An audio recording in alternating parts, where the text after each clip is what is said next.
Welcome to Crescat's Market Call, featuring our macro and activist mining research. I'm Kevin Smith, Crescat's founder and chief investment officer. Before we get started, please read through our important disclosures being shown now. These and additional disclosures regarding the risks involved in the type of investments we will be discussing, as well as the fund's performance, can be found on Crescat's YouTube channel or on our website using the QR codes on the slides. The type of investments discussed on these videos can carry significant risks, including risk of loss.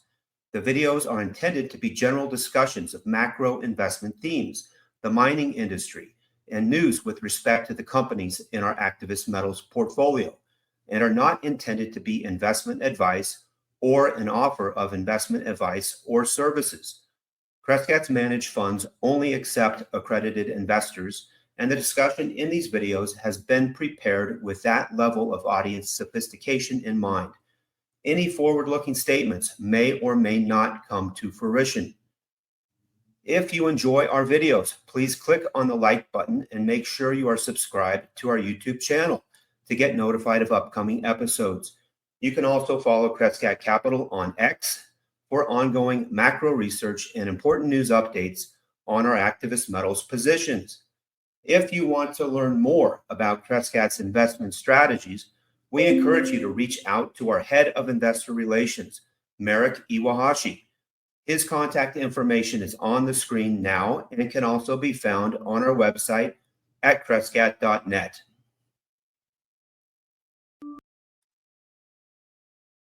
All right, welcome everyone. You've just got me today live, and Tavi has a pre-recorded session. His wife is expecting their second child, and so it's like the due date is like now, and so he pre-recorded just to be safe.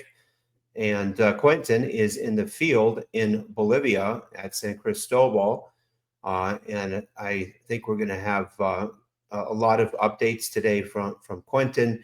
So including a lot about San Cristobal, which, as many of you know, this is an operating silver, zinc, and lead mine in Bolivia, where Crescat funds are the largest single shareholder in this operating mine, and they have a lot of exciting things going on. So Quinton will be given a big update there.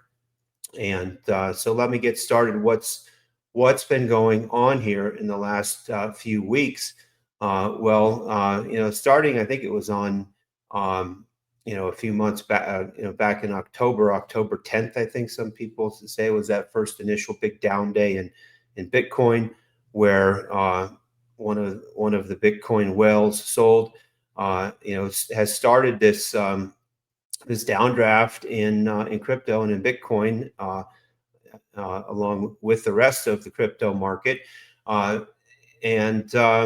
this is one of the speculative areas of the market that has really become overcrowded and has been ripe for a correction. We're at Crescat, we have not hopped on to the crypto trade at all. And in fact, we've had a few short positions here recently in our global macro and long short fund that have worked in our favor. But as most of you know, we are long precious and critical metals primarily through our mining portfolio, which is heavily tilted towards the exploration side of things. And we think that's the best value, the best growth opportunity in the market today. So, I just love this picture that was drawn, and this was from the 13th. When Bitcoin was down to 98,000. Of course, this morning it got as low as 80,000. It's around $84,000 now per coin.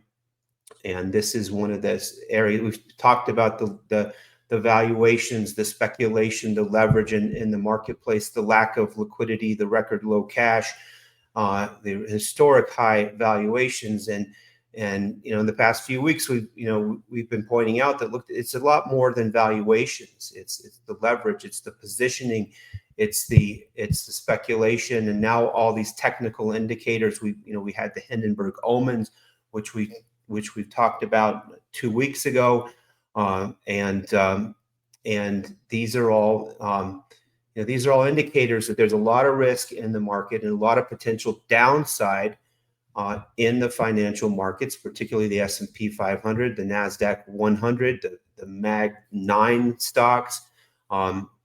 Let's go on to the next. So Nvidia reported earnings after the close on Wednesday, and the stock was up in the after hours. They beat on revenues, they beat on earnings, but and the stock was up, and Jensen Huang, the CEO, was extremely bullish as usual about the future growth opportunity for the company. But what happened under the surface? We started digging into the earnings, to the financial statements right after the release, and the first thing that was evident was the cash flow from operations had a significant disappointment, and that the receivables and inventories were growing significantly in excess of the rate of growth of earnings and sales. And so it looked like a big stretch to meet the quarter. It looked like a big stretch, and there was a disappointment on the underlying cash flow, maybe a little bit of aggressive accounting in the quarter. We took advantage of this in our long short global macro and institutional macro funds. We actually got short Nvidia in the aftermarket, and we pretty much top ticked it at 196 after those earnings. We already had a short position in the options markets and puts, but look, there was a near $1 trillion market cap swing in one day yesterday in Nvidia.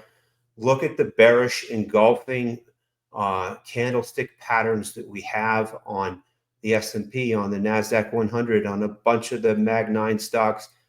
Probably more bearish engulfings on individual stocks in the S&P 500 yesterday than at any time. So another technical indicator, near record high valuations, that there is a lot of downside risk still in the stock market here, driven by this AI bubble. I mean, look at everyone in the past week to 2 weeks that's been talking about the AI CapEx bubble.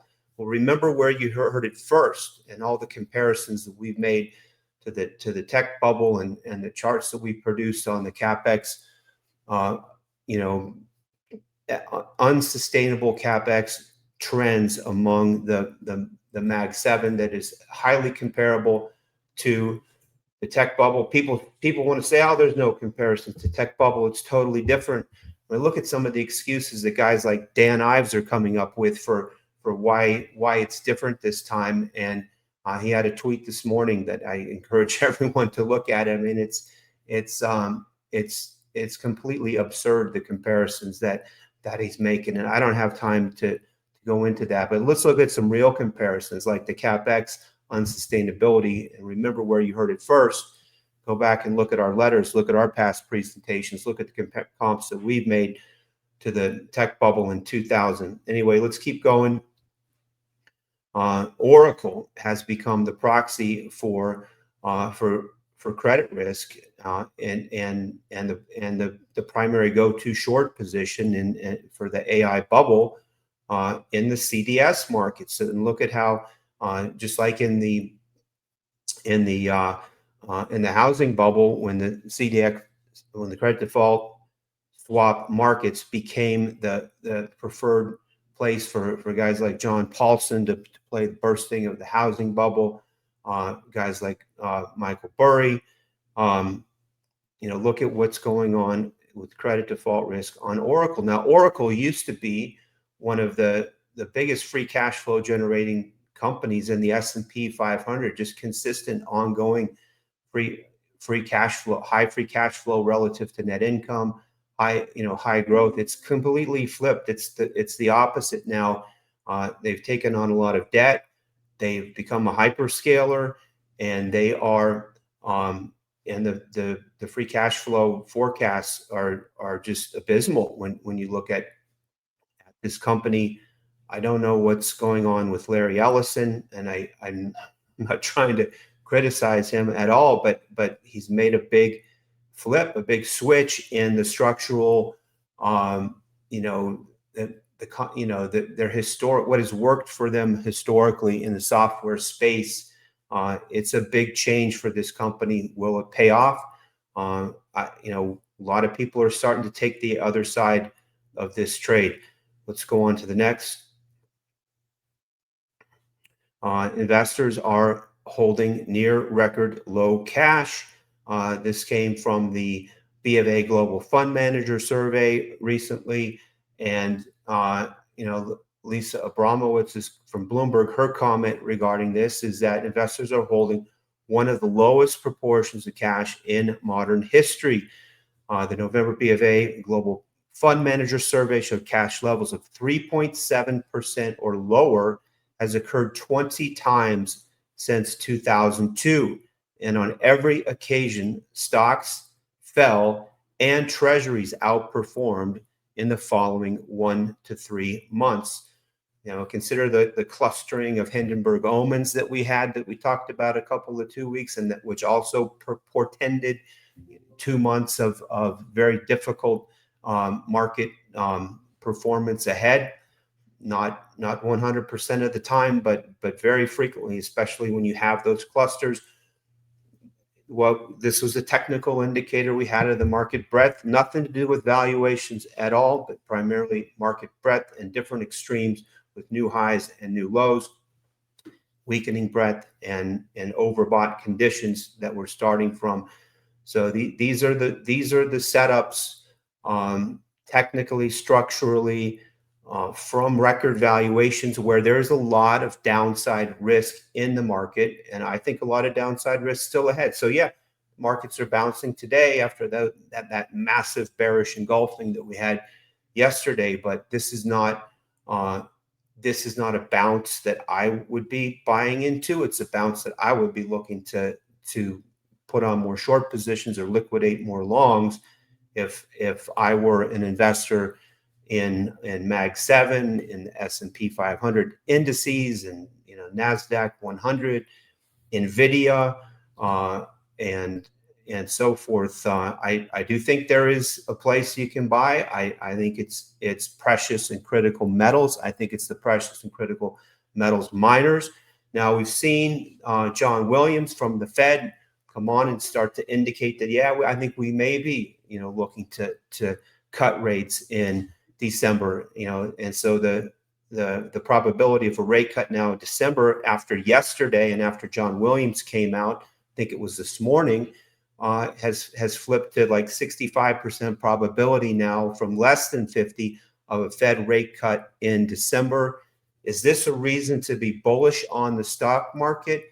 Let's look at all the other times that the Fed was cutting from high valuations and when the market was in trouble, and these were not bullish times. Whether it's in 2007, whether it's in 2001, these are times, or late 2000. These are when the Fed cuts rates, not because when it ignores inflation indicators and is cutting rates from record valuations, these are usually market tops. It's not a time to get excited about the Fed cutting rates, unless you want to get excited about gold, because look at how gold has held up. Look at how silver has held up relative to crypto, collapsing here recently. We want to own hard assets. The miners are incredibly cheap. These are the strongest scoring stocks in our large cap model. The large cap miners, we have even better valuations according to our internal modeling, and better growth in our exploration portfolio. Along with the larger cap producers that we like and own as well across the firm. But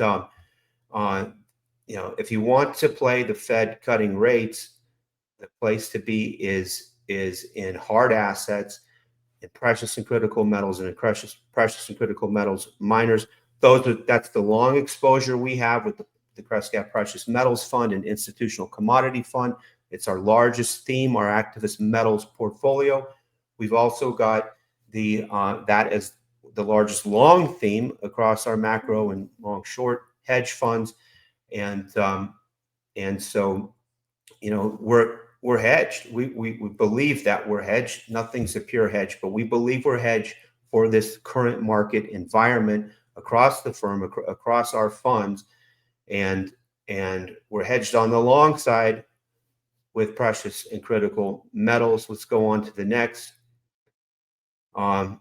Just highlighting the valuation risks again here. This is the Buffett indicator, market total, U.S. stock market capitalization to GDP, record historic highs for the Buffett indicator.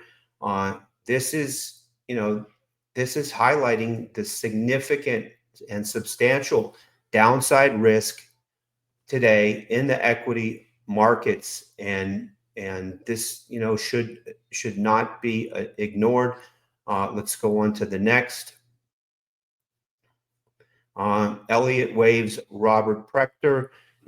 He's got this chart. I'm sorry, this is going to be small, but what it's showing is on one axis you've got the S&P Industrials price to book value going back to pre-1929, and on the other side you've got the dividend yield of the S&P 500, and that little box down there in the lower middle part of the graph is a little bit to the left, is showing that the normal range for these two dimensions of valuation going back from 1927 to 1988 was in that very tight valuation range.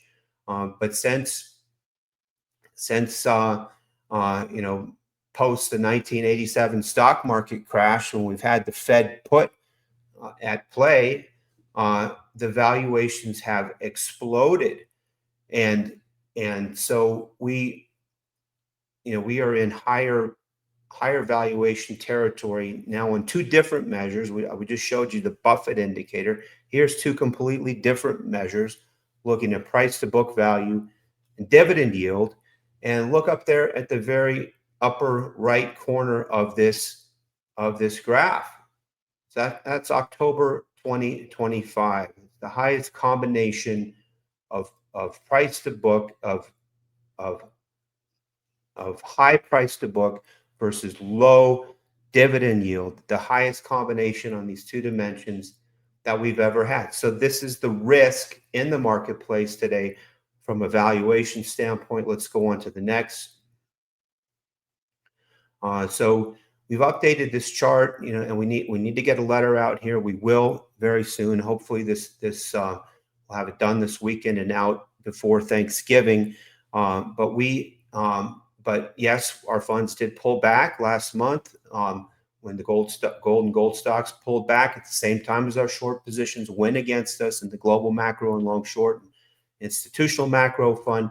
And so we had a pullback across all those funds. The global macro fund had an even bigger pullback than our precious metals fund, but we updated the chart, and we still have 5 of the top 15 performing hedge funds among all 1,400 hedge funds in the Preqin database that have reported their numbers through today. And so why have we maintained this leadership? Well, a lot of other funds, our funds were down last month, but a lot of other funds were down as well. And with crypto coming under pressure now, even more so this month, a lot of those other funds that were ahead of us were crypto funds. Most of the other funds that were ahead of us were crypto-oriented funds, and I believe strongly that our funds are outperforming almost all of the crypto funds month to date. And we have extraordinary alpha month to date now in November in our global macro and our long short funds and our institutional macro funds. All three of those funds are up in a down market month to date. So I think we are positioned well for this current market environment. We haven't seen anything yet in terms of the downside risk that we think is going to play out in favor of our short positions in global macro, long short, institutional macro, with the themes that we've had there, especially the mega cap tech bubble theme that we continue to express primarily through put options, and we've only really just started to see the leadership in the mining space. I think there is many years ahead for precious and critical metals to outperform. Remember all the charts we've shown about the counter cyclicality of gold and gold mining stocks. We have the setup for both sides of that trade ready to play out. This is how we're positioned across the firm.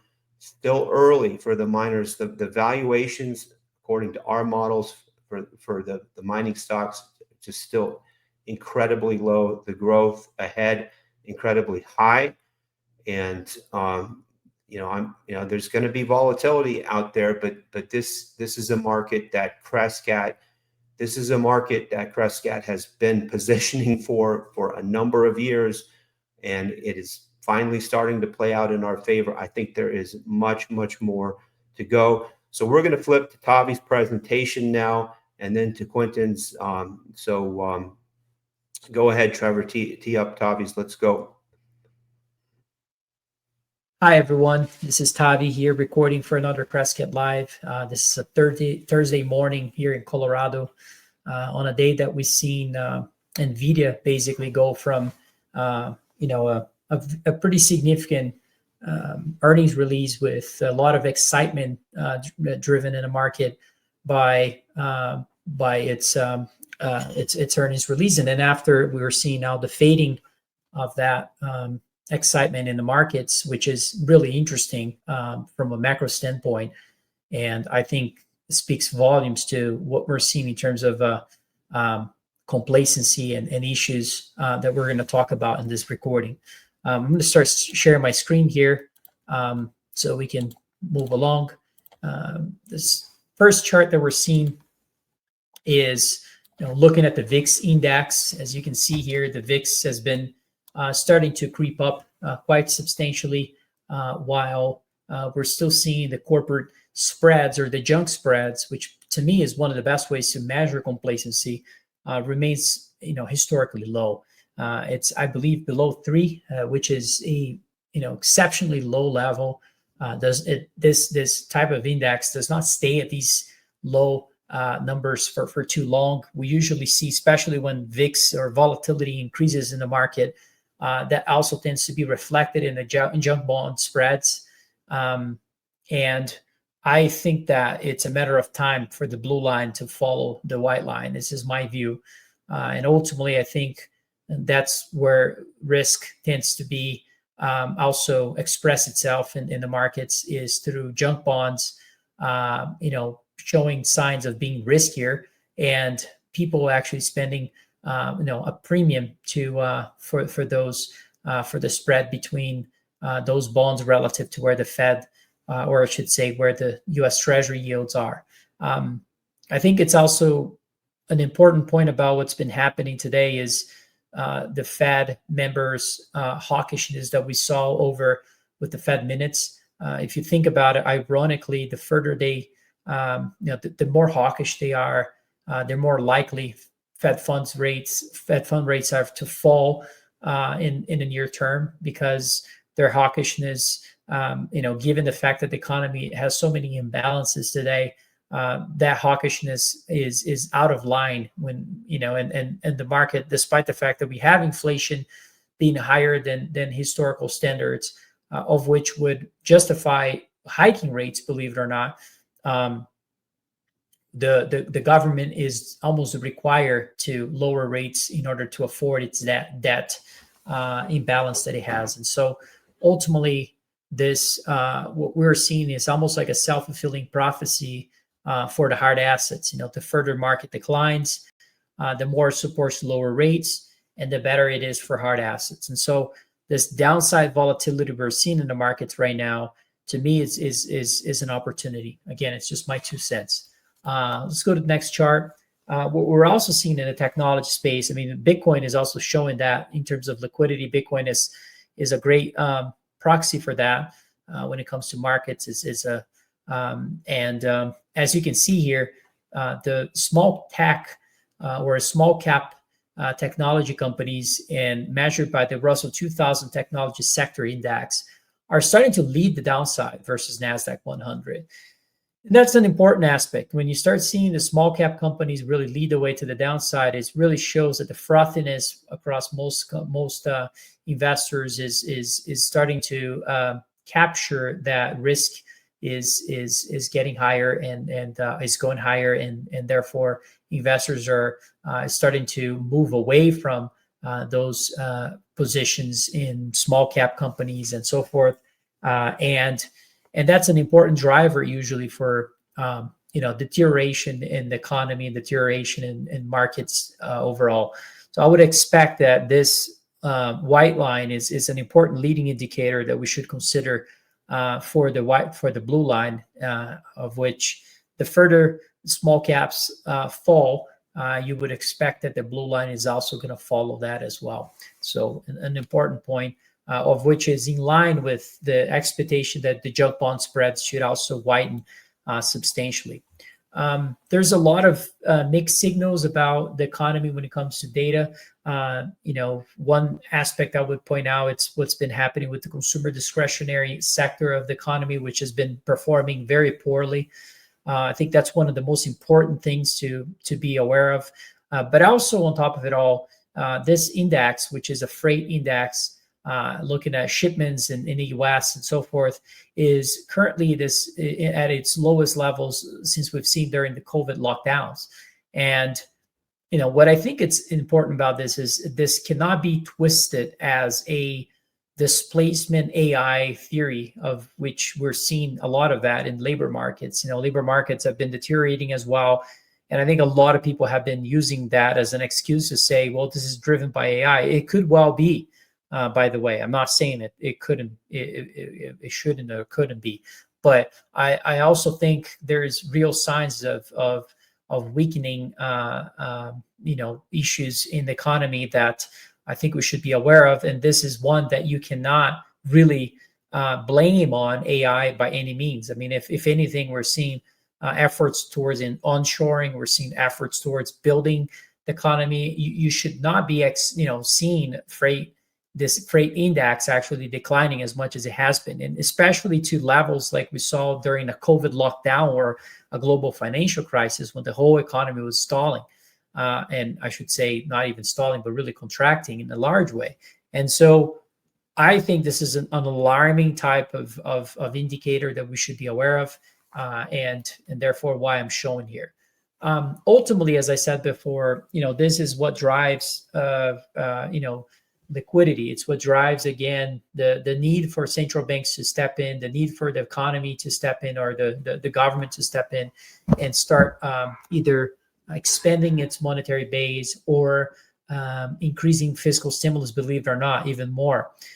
The remarkable aspect about what we're seeing in the fiscal imbalance specifically is the amount of the deficits we're seeing, and we're not even in a recession, right? I mean, we're still in an economy that supposedly is growing, mostly driven by, again, technology. Other parts of the economy, like I said, consumer discretionary, are clearly not showing the same, strength that we're seeing in those parts of the market. So what is remarkable as well, I keep using the word remarkable, but the PBOC, the Chinese central bank right now, which has been, not a lot of people have been looking at that. I think the prior presentation I did discuss how the PBOC has resumed or initiated again its QE program, the quantitative easing program, which is quite stimulative for their economy. And finally, we're seeing actually the PBOC balance sheet become larger than the Fed, or on the cusp of becoming larger than the Fed. And however, this is a race. At some point, the Fed's balance sheet also needs to grow. We can't be seeing this contraction, in my opinion, of the Fed's balance sheets assets in a sense when you have the economy, potentially needing more support on the Treasury side, demand, which is ultimately potentially going to be driven by the banks and other mechanisms that Scott Bessent and the administration may use. But all this is incredibly important as well, because I do think that eventually the Fed assets needs to be expended in a big way, and this is a race that we should be aware of. Another way to see this is that this contraction in the balance sheet that we're seeing, is it as relevant as money supply? Money supply is a broader calculation, a broader measurement of credit in the economy, and money as well. And when you look at a global M2 money supply in trillions of dollars, we're about $114 trillion. In the last 12 months, we saw an increase of about $10.3 trillion, right?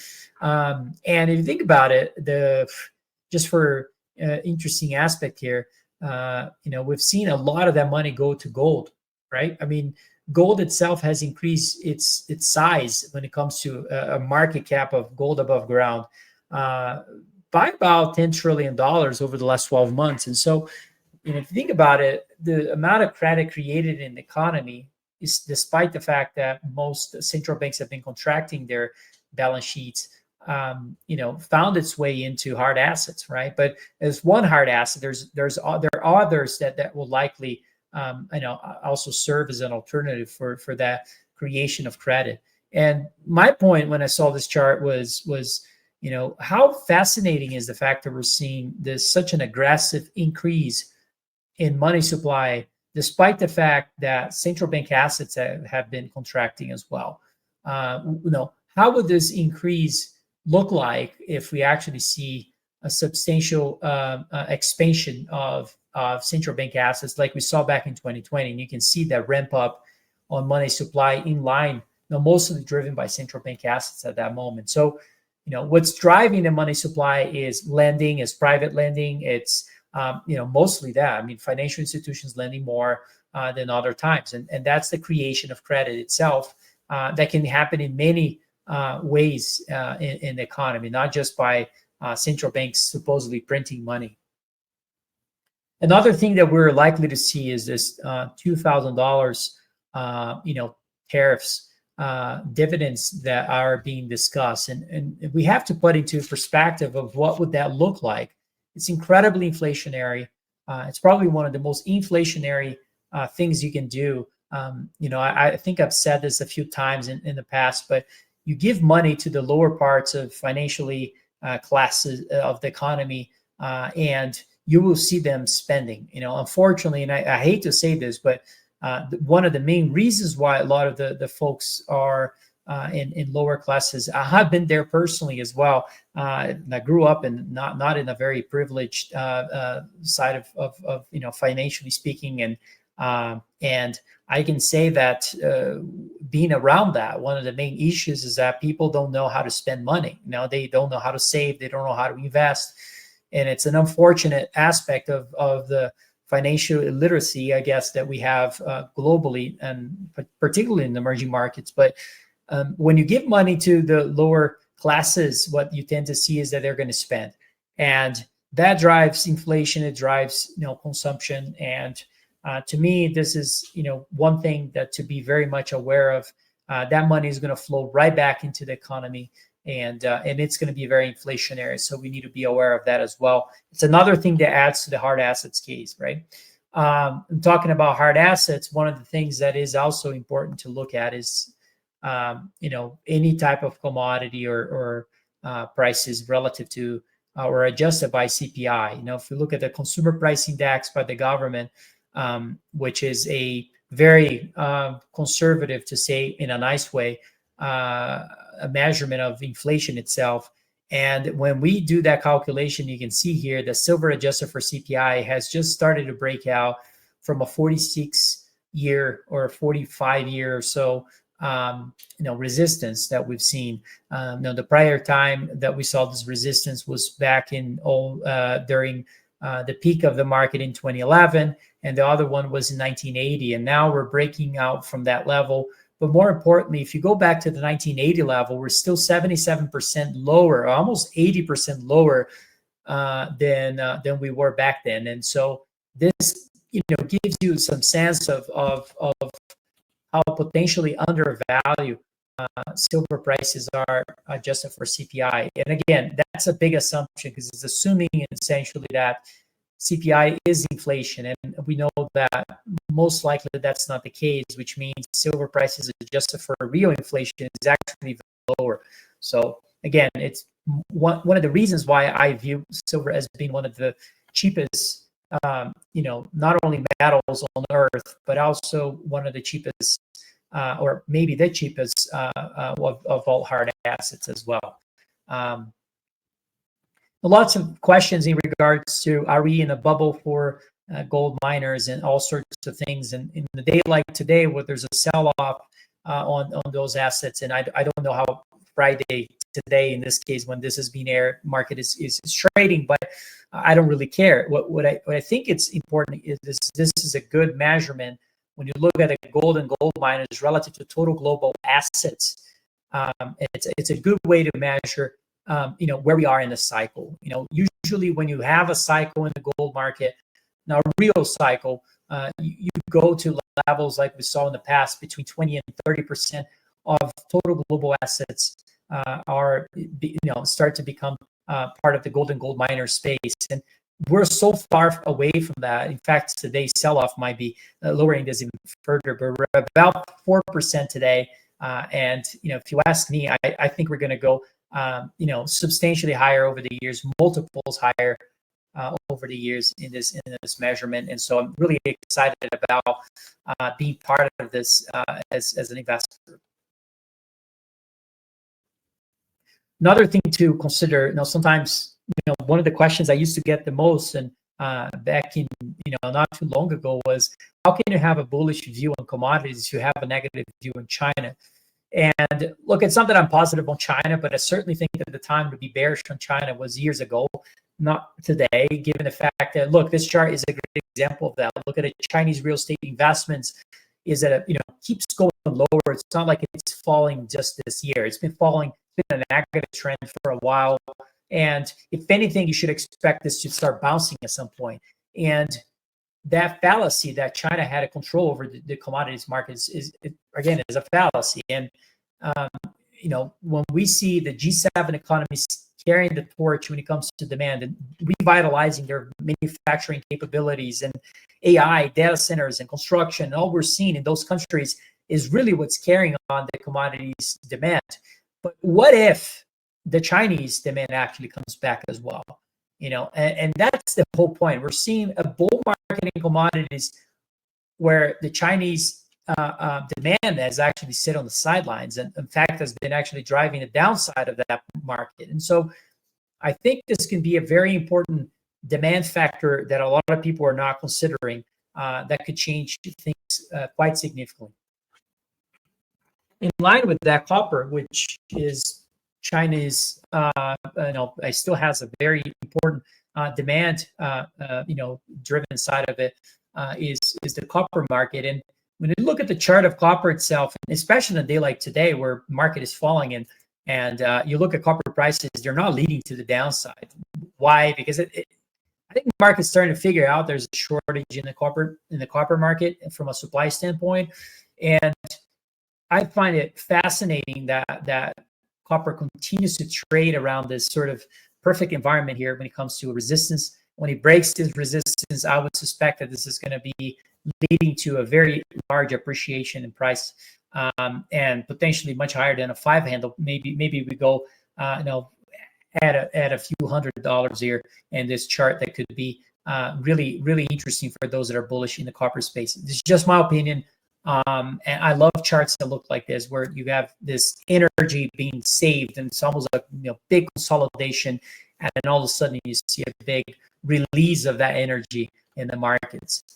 Another way to see this as well is on the dollar side of it. Now, we've seen the dollar actually been digesting a big move we saw recently. And one of the places that has been actually been driving the most of the DXY index has been the yen.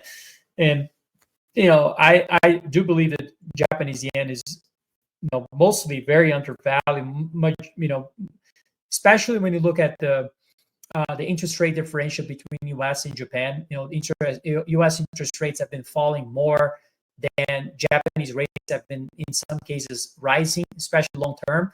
And what you find is that eventually will be a driver of their currency. But in this chart, I'm looking at the Australian dollar, not the Japanese yen. And the reason I'm looking at Australian dollars is because it's a commodity-driven economy.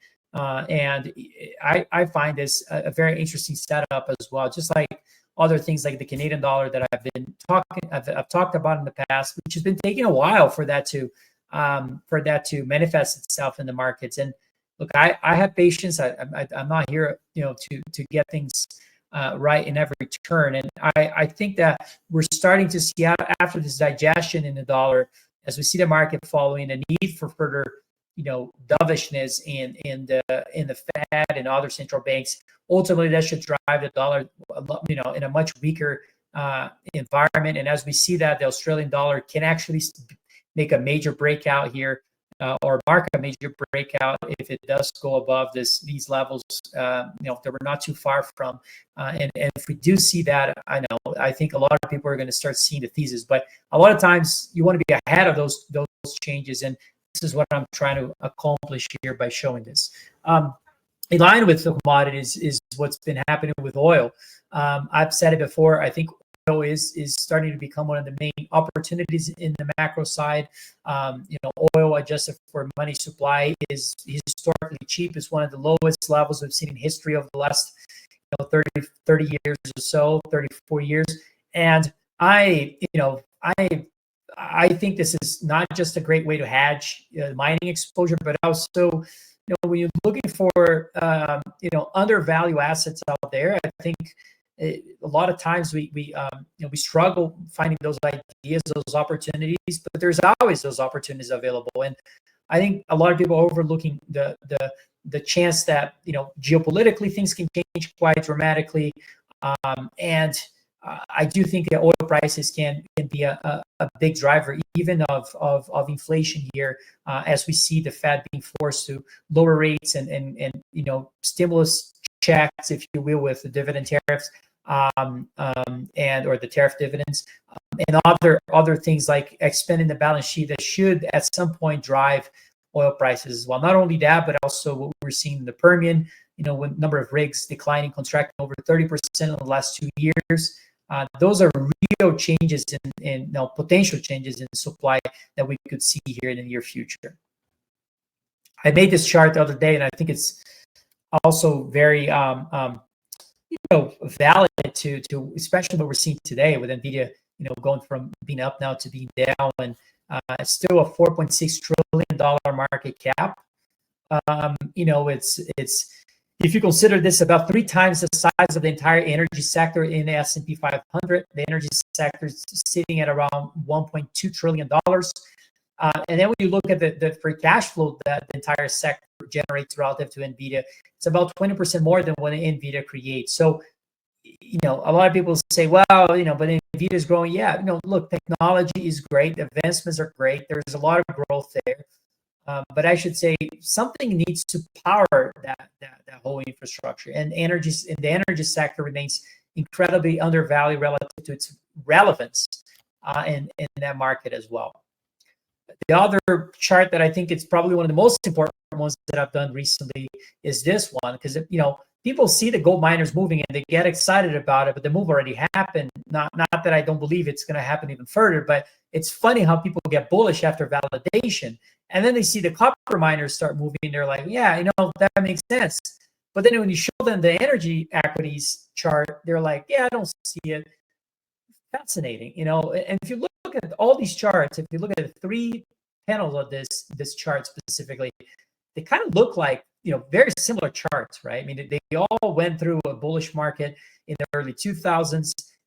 They all kind of bottom around the same time, although the gold miners, as you can see, actually bottom first back in 2015, 2016, and then bottom again back in 2020. But then the oil markets have been the delayed ones, sort of, took a while to start really bottoming until the COVID recession. And then, and now, after seeing a big move in that whole industry from trading at very, very low prices, and now we're seeing the resilience of the market despite oil prices actually falling substantially here recently. And I think that's just smart money starting to accumulate these assets in a big way.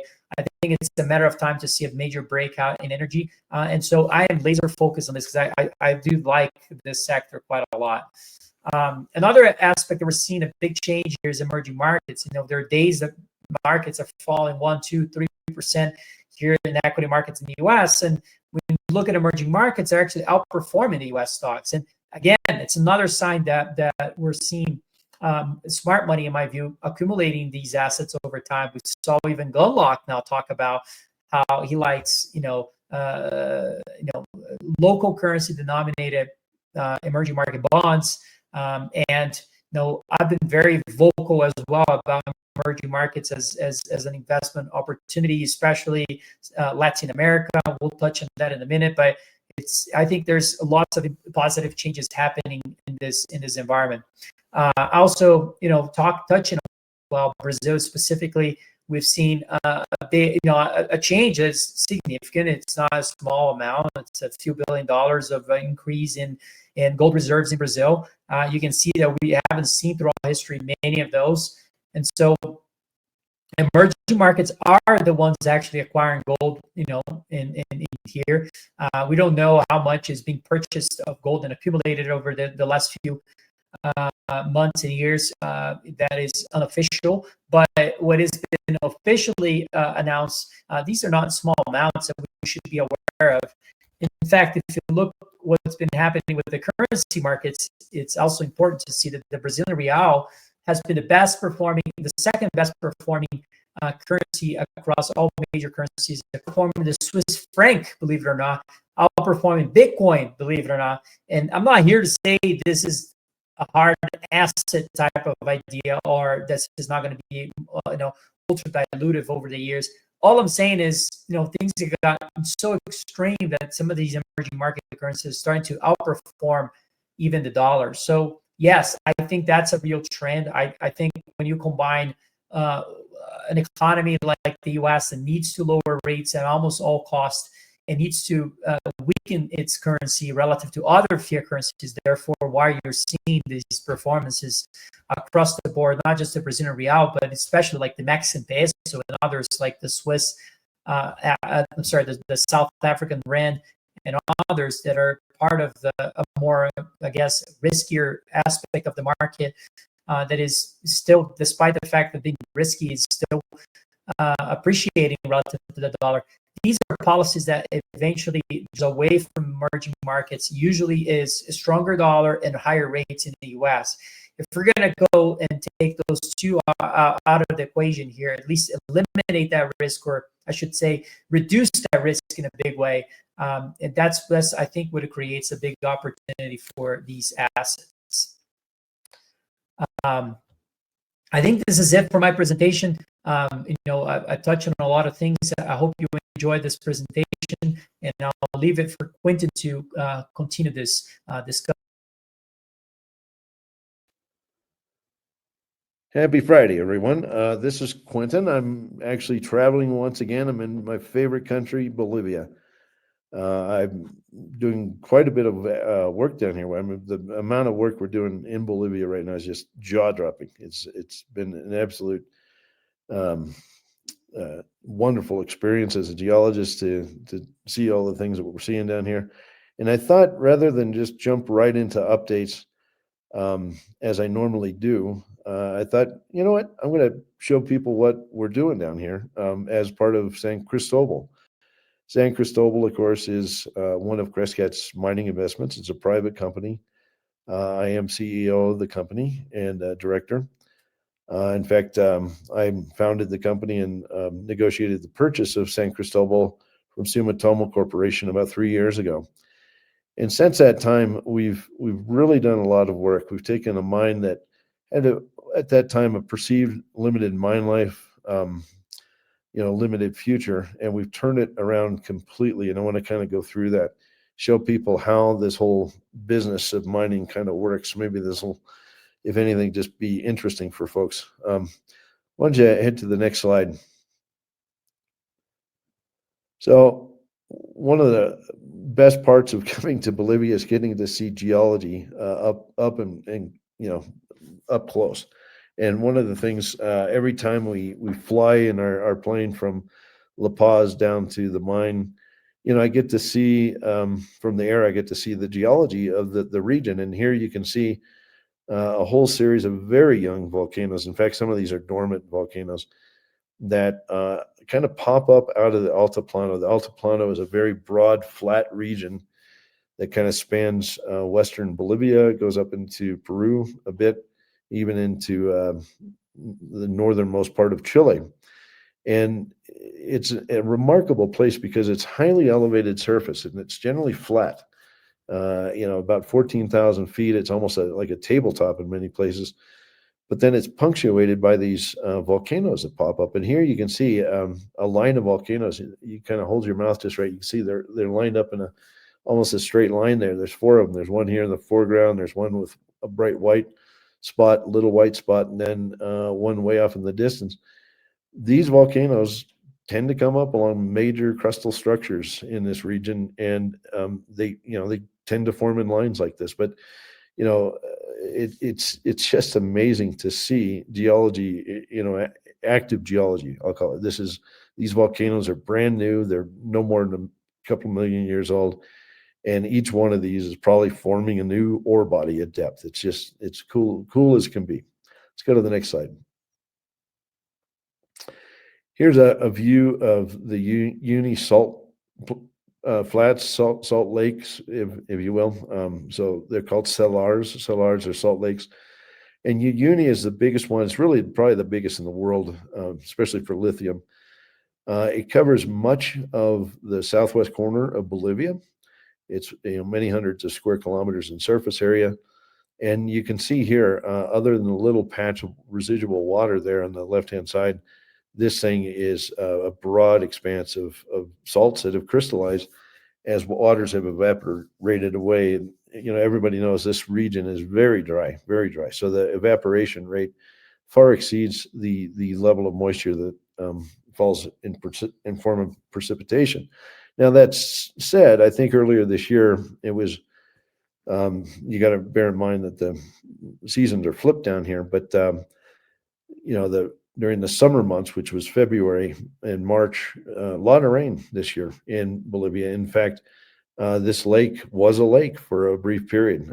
If I'd taken a picture, even 4 or 5 months ago, it would have been full of water, but now it's back to a broad salt flat. It's pretty cool to see from the air. Let's go to the next slide. And here's a view of La Paz. This is coming into La Paz. The airport is up there in El Alto, which is the flat part on the left-hand side. La Paz is a unique city. It's really divided into 2 portions. El Alto, which is the high plateau, is part of the Altiplano. And, it's that flat plain that I talked about. And you can see that flat, expansive city on the left-hand side. All of those little speckles are houses or office buildings or whatever. They go on for miles and miles and miles. And that green area on the far left, that's the airport. That's the airport that John F. Kennedy administration helped build way back in the early 1960s. But then the better part of La Paz, meaning the bigger part, I guess, is down on the right-hand side here. So you can see all the big office buildings, a lot of government buildings down in there.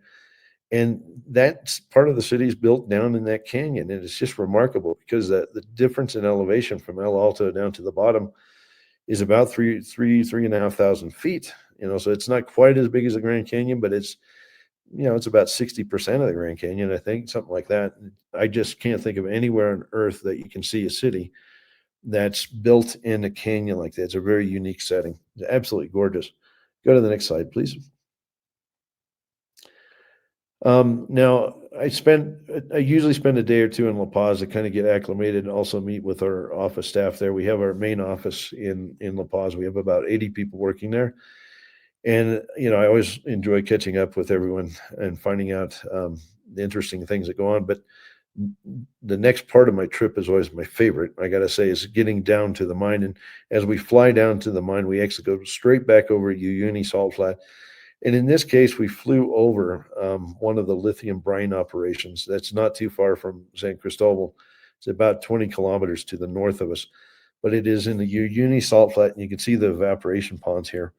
This thing was largely underwater a few months ago. It was really interesting. I looked at this area, flying out in August, and I thought, oh my gosh, I'm not sure how they're going to reestablish production and stuff, but as you can see, the water's evaporated away, and I think they're normalizing operations again. You can start to see some of the lithium salts in stockpile over there on the left-hand side of the image. Anyway, these lithium operations are very, very large-scale operations. They basically have a grid of bore fields that go out for miles, and that water, that saline water, is pumped into these evaporation ponds, and they basically evaporate away the water in stages, and then they kind of capture those lithium salts at a certain point in the evaporation cycle, and then they make concentrated lithium brines, from which they can make lithium carbonates, which is actually on shore. It's a couple of kilometers to the south from here, but very amazing operations. This is a mine, believe it or not. That is a lithium mine. Let's go to the next slide. And this is our mine. This is San Cristobal. This is the pit. We have a zinc, lead, silver mine, and I'm going to turn that around because we now have more revenue in silver than we do the other two metals. So we're really a silver, zinc, lead mine at this stage, largely driven by the silver price, but also a larger production of silver. One of the things we focus on since we acquired this from Sumitomo Corporation was ramping up our silver recovery and focusing on achieving as high a recovery as possible. So we're optimizing in every way, shape, and form. We're optimizing our silver production. Right now, we're doing about 17 or 18 million ounces per year. We also produce around 180,000 tons of zinc metal in concentrates per year, and about 50 or 60,000 tons of lead metal in concentrates. It's a big mine. It's an open pit. It's a conventional open pit operation. It's been producing now for not quite 20, it's about 18 years, not quite 18, I think 17 and a half years since it first went into production. But you can see it's a broad, relatively shallow pit. It's not flat on the bottom, but the ore body is more of a horizontal nature than it is a vertical ore body. So basically, we're mining this thing progressively to the north, which is off in the distance. And one of the big things we've done here recently, we found a huge continuation of the ore body underneath that broad hill that you see on the north end of the pit. That dome, Hyola Dome, is not going to be with us much longer. We're finding ore under that, and I'll talk more about that here in just a second. Let's go to the next slide. Here's a little bit closer image of the pit. I put this in because in this image you can see some of the vehicles. Those little dark objects, those are haul trucks, and each one of those holds about 240 tons of rock. So those are massive trucks, and it gives you a sense of scale of the operation that we're dealing with. There's two blast hole rigs, drill rigs on a bench there right below the Hyola Dome. Those are basically drilling little short holes that they use for putting explosives in to blast the next round. And we're starting to lay that high wall, that dome back. And that over the next 3 or 4 years is going to disappear. Why? Because there's a bunch of ore underneath that big hill. All right, go to the next slide. One of the things I like to do is explore. And when we acquired the asset, we set about exploring at every single level. We have 13 rigs currently operating. They're all diamond core rigs. About 9 of them are here at the mine, and then 4 of them are at another project nearby. But you can see here we have 3 rigs that you can see visible. There's actually one behind me. And actually, come to think of it, there's one over there on the right-hand side. So there's really 4 rigs visible here. And excuse me, what they're doing is they're drilling angle holes. We're looking southward this time. So we're basically on the side of the Hyula Dome, which is on the left-hand side of the image. And we're looking southward, and we're drilling holes underneath that dome to see what's down there. And to date, we have found an extraordinary amount of ore underneath that hill. We're very excited about this because it means this mine could have a much, much longer future. We think that with the continuation of drilling, we might see an extension of sulfide mine life here out into the 2040s, maybe even longer. We don't know, but it's a very exciting time. It's kind of a pivotal time in the history of the mine. I think, just 2 or 3 years ago, there was a very dim view amongst the workers here and the community and the government that, oh, gee, San Cristobal's almost done. It's not going to be employing people like it has. Well, we've turned that around. Okay, we've spent money and a lot of it, and we've been finding more ore, but that means we have a lot of future ahead of us. So it's a very exciting time. Let's go to the next slide. And then down here by the mill, this is where our bunkhouses are. Llamas. We have, I should say llamas. They're actually pronounced llamas. Got lots of llamas, and they love to curl up in the night and sleep amongst the weeds around the roads and stuff. You got to be very careful driving around, or you don't want to hit any of these really cute animals. But we have llamas all over the place. It's an unbelievable sight to walk out of your door and see llamas peeking at you through the darkness. Let's go to the next slide. While I was down here in Bolivia, or while I've been down here in Bolivia, there was an event up in Colorado, and I really wish I could have been there. We have a number of students that we sponsor to go to the Colorado School of Mines. One of the big endeavors that I have is to train the next generation of mining professionals. And we currently have 10 students at the Colorado School of Mines getting advanced degrees in geology, engineering, metallurgy. And they had their international day. And I put this slide in because I felt bad because I had to miss it because I had to come to Bolivia. It was quite ironic. But they did a great job. I think they won 3rd place in their cook-off, International Day cook-off. So really fun group of kids. Let's go to the next slide.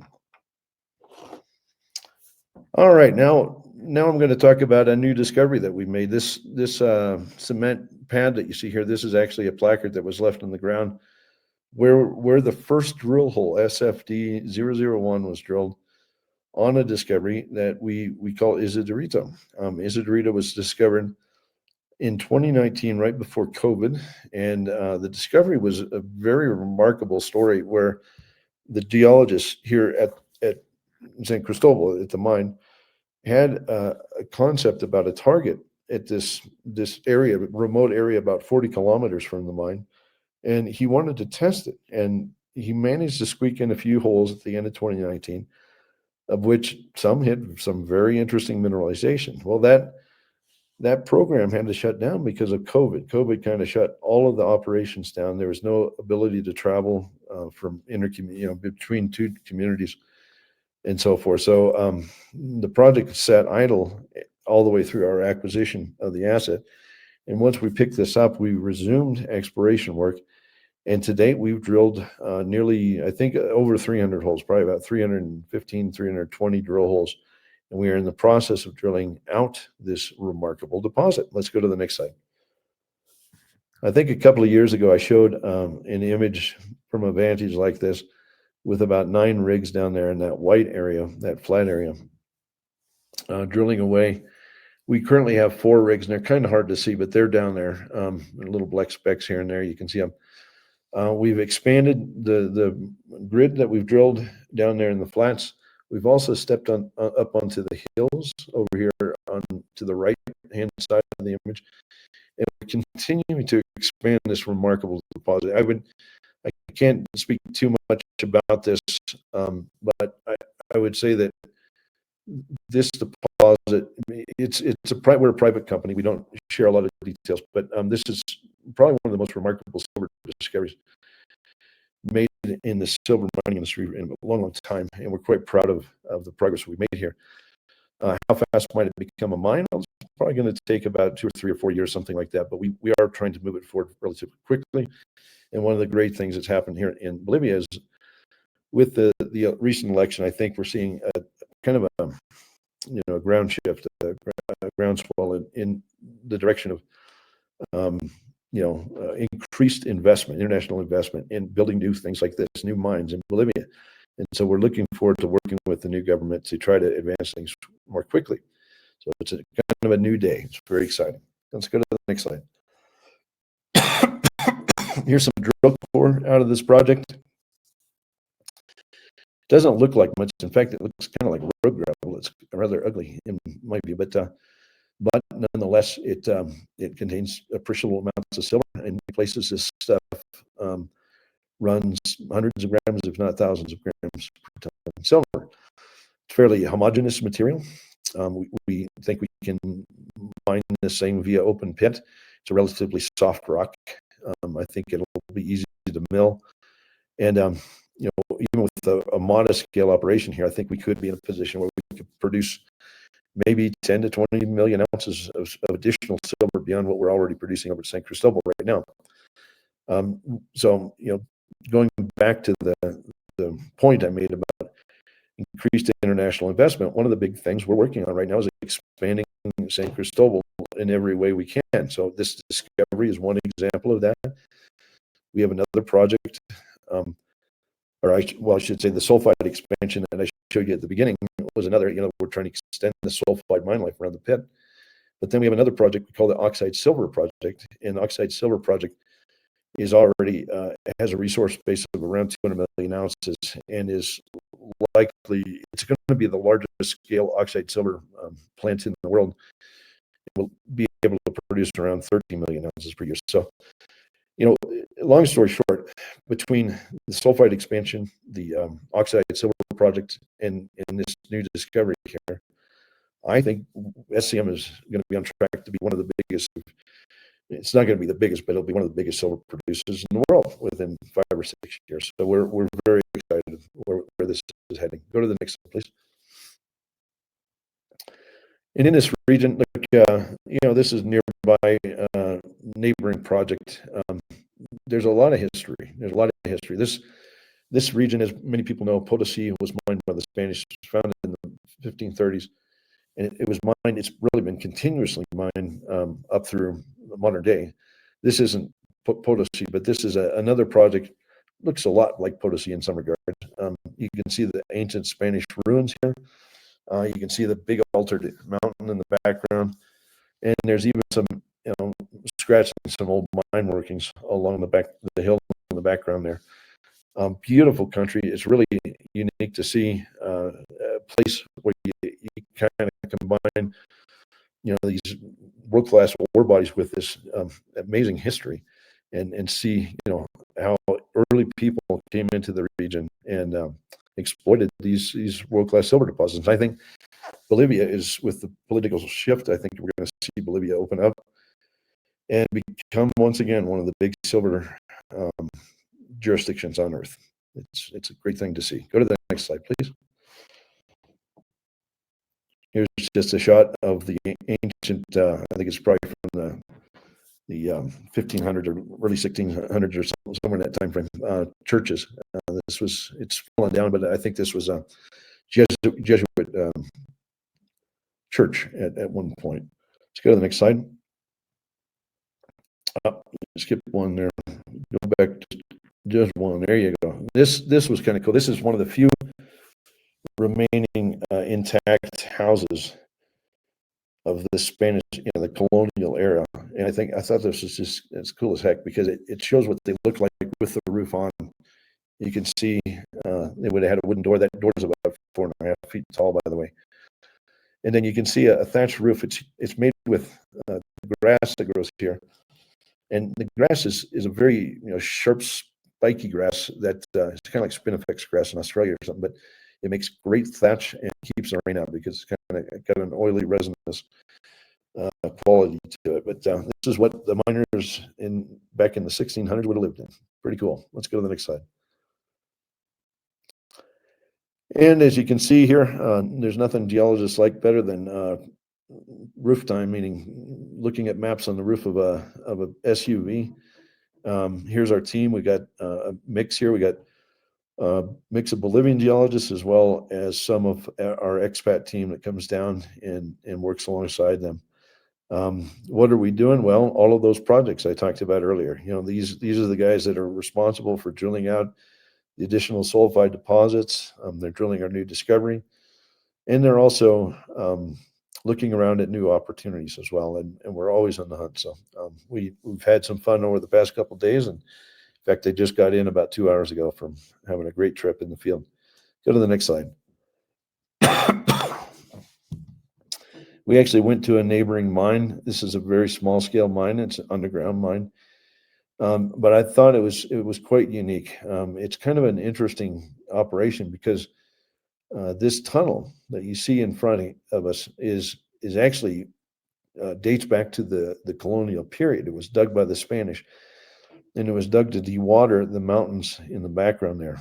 All right, so they put this tunnel in to basically drain the water out of the veins that reside in that hill in the background.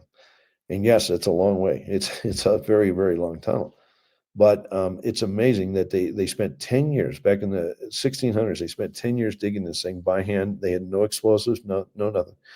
They went in there and they basically made a tunnel that even an engineer today would be envious of. So quite remarkable. You can see a lot of the equipment they have today, air compressors and things like that, and then some timbers there in the foreground. All right, go to the next slide. Here's how they bring the ore out of the mine. They have little buggies. Each one of these mine cars is strapped on the back of a three-wheeled bike. They're electric, interestingly. When they came out of the adit there, I couldn't even hear them.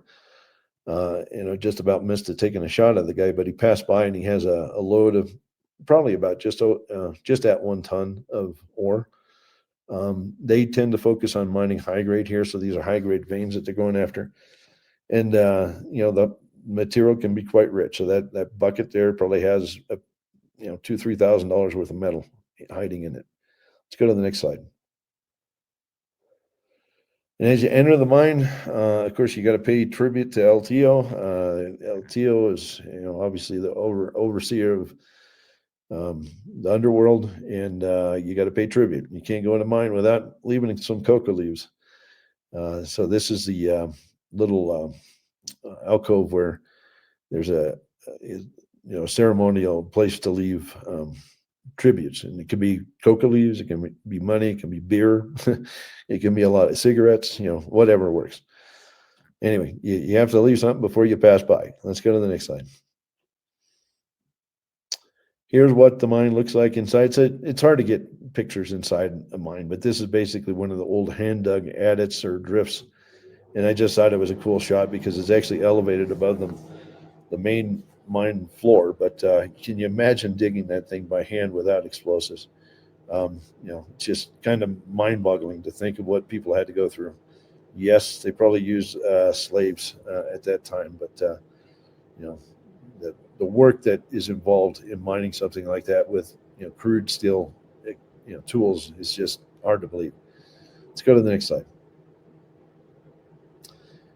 And as we got close to the working face, I looked down and I thought, that's interesting. Let's see, 1, 2, 3, 4 sticks of dynamite, and we got a cigarette lighter, pack of cigarettes, bottle of probably, I'm going to guess, gin, and a few coca leaves in a little baggie there.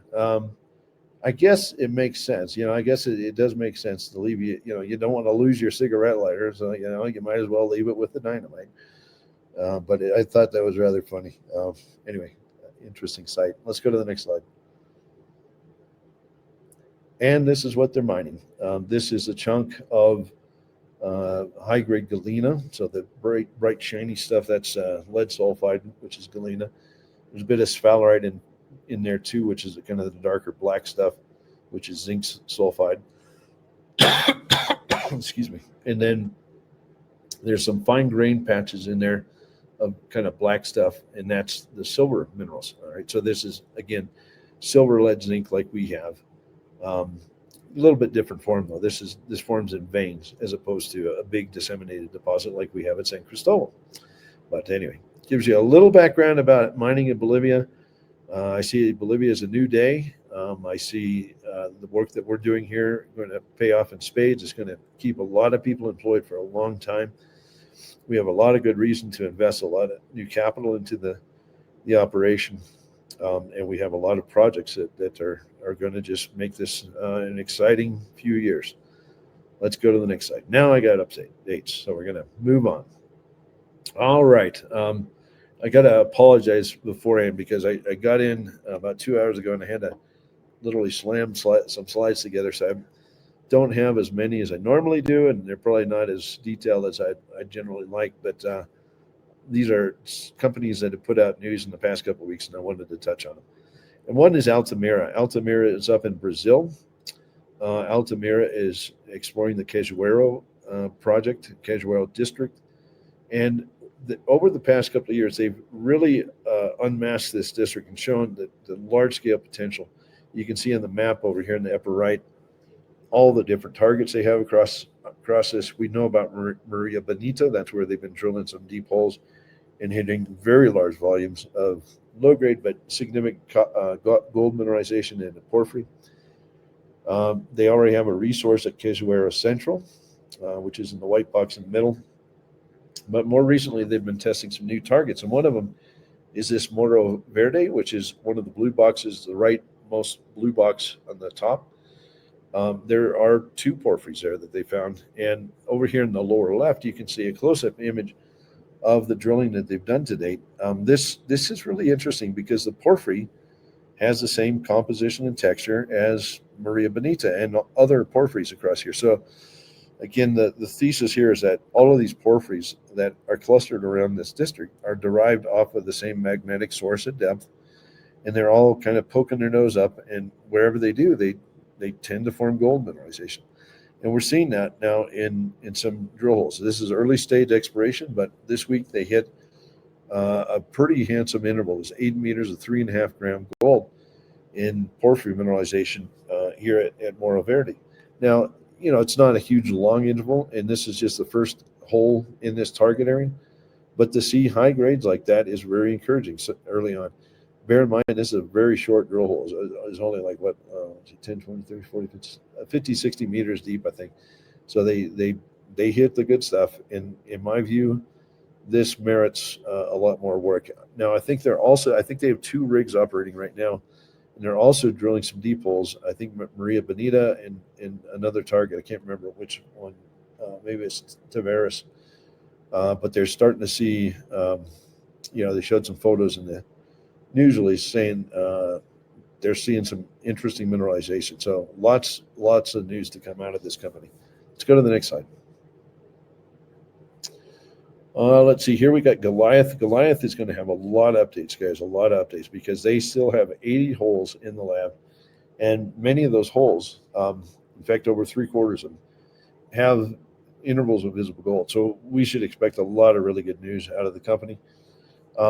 They're doing a good job here lately, getting, news releases where they have maybe 4, 5, 6 holes in a news release, as the labs are backed up. Yes, we all know this.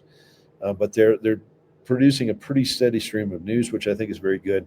And in this case, they have a nice intercept over here, which is, it's kind of hard to understand exactly where this lies, but it's basically in the northwest part of the Bonanza zone where we have a 10.25 gram per ton gold over 7 meters, and that's within 5.2 grams over 15 meters. It basically shows that the Bonanza zone is wide open for expansion, and all of this data that's coming back is really going to build a picture where I think the company should be getting close to being able to say something about the size and scale of the deposit at some point. But it's exciting. It's nice to see a nice steady stream of news like this. You can read a lot of the other intercepts in the little white boxes there. All of them are very respectable and I think are strongly economic, especially with these kind of widths. So good on them. Let's go to the next slide. Sitka has had just a steady stream of news. And in this particular case, the news up through, say, I think 2 weeks ago was all about Rosgobble, which is one of the many intrusives they have across the property. Rosgobble, great target, looks fantastic. But this news release is about a new target. It's part of what they call the Pulkeman contact target. And it's basically mineralization that's out into the sedimentary rock. So it's kind of interesting. It's a little bit different beast. There is an intrusive very nearby this. It's a little bit out of the section. But you can see in this drill hole, number 113, that there's about 119 meters of just over a gram per ton gold in the sediments. And it's way up at the top of the hole. Now, this is, again, an early stage discovery, but I think they have yet another deposit that is starting to take shape here. And why do I say that? Well, let's look at the next slide. Here you can see the gold in soil anomaly at Pulkeman contact.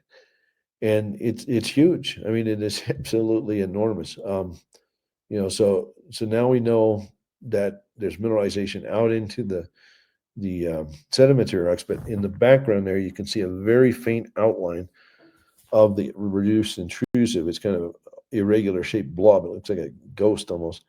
But look at all those drill holes they have yet to come back. All of those holes have appreciable, gold, visible gold in veining, as noted by the little gold star. So I think we're going to see a lot more news out of this one. And in fact, I do think this is a new discovery. It's quite exciting, especially given the scale here, 1 kilometer by 1.5 kilometers. Absolutely insane. All right, let's go to the next slide. Eloro. Okay, Eloro has been doing their starter pit infill drilling, and they've had some really strong results. And this week is no different. Both holes, DSB 92 and 91, both had nice long intervals. Look, they focus on silver and tin in the headline, which is fine. But I'm going to touch on the fact that DSB 92 actually hit 238.5 meters, grading 1.77% zinc and 0.57% lead. There's also about, I think, 10 or 12 grams gold in that interval. 10 or 12 grams silver in that interval, not gold. And there's some subunits or sub-intervals that have higher grade silver. Now, not too many companies will jump up and down and talk about zinc and lead, but I like to because we have a lot of zinc and lead here at San Cristobal. And one thing I can easily say is those kind of grades, 1.77% zinc, 0.57% lead, that's easily within the ranges of those metals that we see in our pit here. So good on them. I think this is, they're making good progress, and I hope to see this infill drilling completed in the not too distant future, so that they can put a resource around that starter pit that they plan to build the initial mine. Good progress, lots to look forward to. Let's go to the next slide. Okay, Tectonic announced basically the closing of their program. They did get a lot done this year, which is good. Tectonic, has gone out and drilled the past 2 years, albeit limited programs. But this year, given they had better, started earlier and had better financing in hand, they were able to get out and drill 125 drill holes for a total of 18,372 meters. It's a lot more than they have in past years. This news release here basically talks about completion of that program here recently. It did have a video. I watched it, but the photos of core and stuff weren't necessarily like explicit, like you can sit there and study them as a geologist would like to. But it does at least capture what they did in the program, and I think people should look at that. But notice at the bottom there, they say the virtual drill core shack part 2, where they hope to put a virtual, like a pictorial core shack out there in the internet for people to look at. I think is coming up fairly soon. I haven't seen it issued just yet, but hopefully in the not too distant future. Let's go to the next slide. And in summary, what they did this year, it kind of shown on this map. So look, this is just a snapshot out of their summary of what they did this year. And this is the phase 2. They did 2 phases of drilling this year. So they had phase 1 and phase 2. This portion, which is the one they just completed, was 10,654 meters. And you can see most of the meters were in Chicken Mountain. So basically what it looks like they must have done is spent most of the drilling in phase 2 to expand and infill Chicken Mountain. Hopefully we see a picture develop there and get a sense of scale, size of the gold system. But they did have some holes that they followed up at Alpha Bull, which is a good sign in my view. Even though we don't have assays yet for these darn things, the fact that they went back into Alpha Bull and drilled a little bit more must have mean they're seeing stuff they like. Now, earlier in the year, they drilled, other targets like Golden Apex, Black Creek, and even way up north there, Jam. All of these, I got to point out, all of this stuff is a weighted assay. Okay, so basically we don't have assays yet. Labs are backed up. I think these guys were scrambling to get out of the field, get the drilling done and get out of the field. So, we're just going to have to sit on our hands for a bit, but hopefully we see a good steady stream of news out of the company over the next few months. All right, go to the next slide. All right, Red Canyon drilled a second round of drilling at this Kendall project. This is up by Terrace in British Columbia. It's not quite Golden Triangle. It's a little bit to the south, but it's kind of the same general geology. Now, that said, this porphyry that they found here is a little bit different age. I think this one is a bit older than the porphyries that a bit younger than the porphyries we see further to the north. What does that mean? Don't know exactly, but it is a big porphyry system, and the holes they drilled last year all hit very long intervals of porphyry stockwork veining with low grade, meaning 0.1, 0.2% copper and 0.1, 0.2 gram gold, I believe it was. Well, they came back in this year and they targeted the area that you see in the little white dashed line, and that's the Kendall Ridge drill program. That was 2025. Don't have assays yet. They drilled 2,548 meters in 5 drill holes. We got to see what those hit.